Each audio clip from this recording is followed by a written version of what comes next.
Hey everybody, welcome back to the channel. It is Conspiracy Day in America, and you won't believe some of these. The American people are watching. And the American people are incredibly distrustful. But You're full of shit today.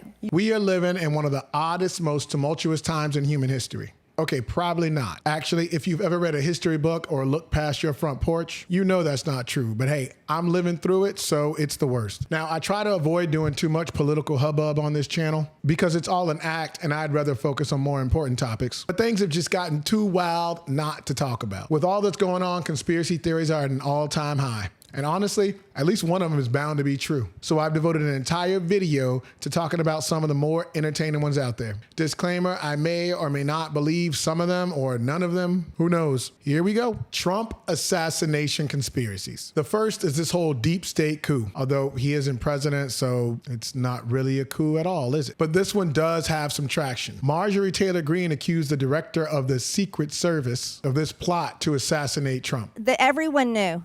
The people there knew that there was a danger. They knew there was a threat to President Trump, and it was allowed to happen. Was there a stand-down order, Ms. Cheadle? So the thinking is Democrats knew they couldn't beat him, so instead they wanted to take him out by hiring this geeky, goofy-looking kid who crawled around in broad daylight on rooftops carrying an AR-15 and was only taken out after he missed 3 or 4 shots. You know what? Maybe. Then you've got the second shooter theory. This whole thing about there was another shooter on a nearby water tower. This goes in line with the whole coup idea that Thomas Crooks was just a patsy, a fall guy, and the second shooter was supposed to take him out after this was all done. There's also talk of this second shooter being like Hawkeye or something and intentionally grazing former President Trump's ear. Yeah, that one sounds legit crazy. I mean, if you've ever been around an AR-15, I wouldn't let somebody pretend to take a shot at my ear. I mean, nope. It sounds insane. Then there's the conspiracy theory that this entire thing was staged by the Trump campaign to drum up sympathy. And if that was the case, mission accomplished. I mean, they did get a picture of this guy fist pumping the crowd with blood streaming down his face and the American flag waving in the background. Top tier media production. This one also has legs based on the reactions of the Secret Service. They've been getting dragged across the floor on these congressional hearings. Director Cheadle, because Donald Trump is alive, and thank God he is, you look incompetent. If Donald Trump had been killed, you would have looked culpable.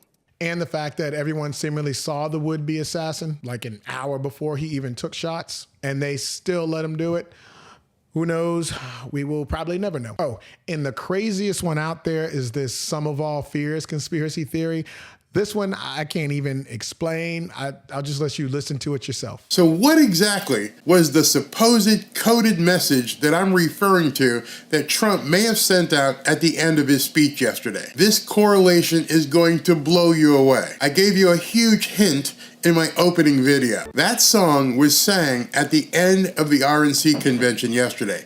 Right after Trump did his speech, they sang that song. Now you have to understand, every single second, the entirety of the RNC was scripted, even down to the most minutia of points. And knowing that, you have to realize that song wasn't played by accident. You see, the song that was sung at the end of the RNC after Trump's speech was a song called Nessun Dorma. It's one of Trump's favorite songs. Those words translate to, "At dawn, I will win. I will win. I will win." That song has also been used in a very prominent movie. It was featured in the ending scene of the 2002 thriller, The Sum of All Fears. When you think about what happened on Saturday afternoon, a failed assassination attempt on Donald Trump, couple that with all of the unanswered questions you have, and I think you pretty much have the sum of all fears. Be sure to listen for that song as the movie ends. Watch what's unfolding on the screen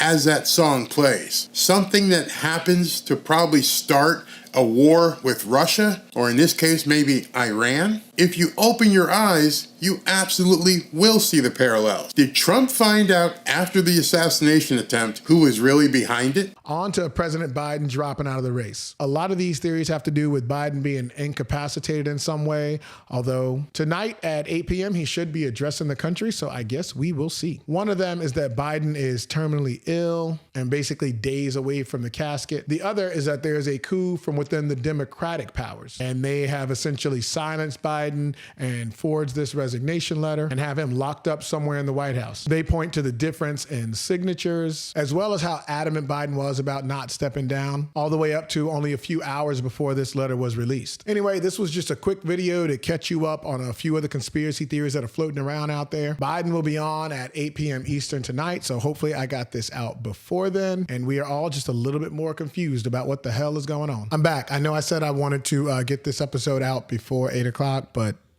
I didn't. So Biden spoke from the Oval Office, sitting behind the Resolute desk, basically gave a message that the future of our nation was at stake. And because of that, he dropped out. Does not make sense. He said a lot, but he really didn't say a lot. He didn't say much. Nothing that you haven't heard before. I don't know what to make of that. I don't think he really answered any questions for anybody. If you missed it, there's no point in even looking it up on YouTube. You didn't miss anything. He did say the best way to move forward was to pass the torch. I don't even know if he mentioned Kamala Harris's name, now that I think about it. He may have. I don't remember. It was not a memorable speech. So yeah, I came back to say I didn't get this video out before 8 o'clock, but I'm going to go ahead and hit publish now because there's nothing new. So yeah, keep on with those conspiracy theories. Some of them will be correct.